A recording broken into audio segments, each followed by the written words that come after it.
Chaka cha 1812 America inayamba nkhondo ofuna kulanda Canada. Zaka zitatu analiphera kusintha border. 1950 anapita ku Korea. After 3 years dziko linagawikana South and North Korea. 1955 anagawa Vietnam 2 pieces. Maveta anakuya ndikwamba nkhondo. President Lyndon Johnson anakazikisa Operation Rolling Thunder 1965.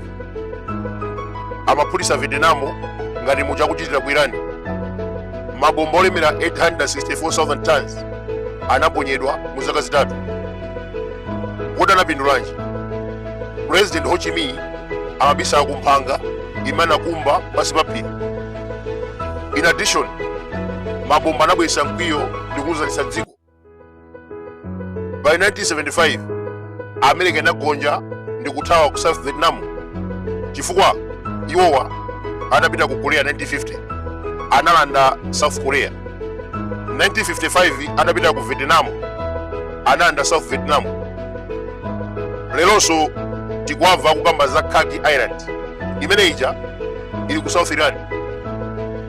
So ngakhala nakwanitsa kulanda South Korea, America inalephera kulanda South Vietnam 1975.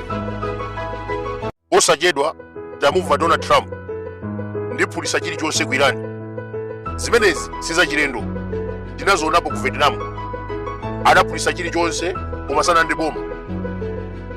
And moreover, Iran ikugwisa ntchito decentralization. America ikhoza kupha atsogoleri koma mphamvu zenizeni zili ndi anthu. Mabomba ku America abwisa mkwiyo pakati pawo.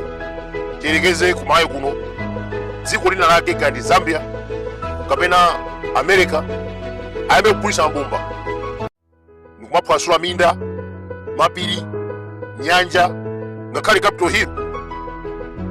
Ziko zabwesa mkwiyo pakati pa Malawi.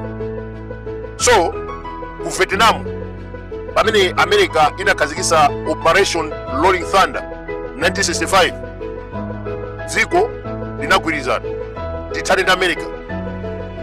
Ku Irani chimodzimodzi America ikupha atsogoleri akuphulisa zinthu, ma buildings and everything. Zikubwesa mkwiyo pakati pa anthu. President Donald Trump ngati akufuna kuwina nkhondo atumiza asilikali pa ground, komabe sangachite chifukwa akupa kuyaluka. Iran geographically is a weapon. Zimene akunena kuti ndiphulisa chilichonse sizachilendo tazionapo ku Vietnam and even Afghanistan.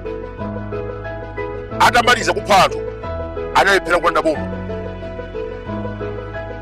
Akuluakulu, history is the best teacher.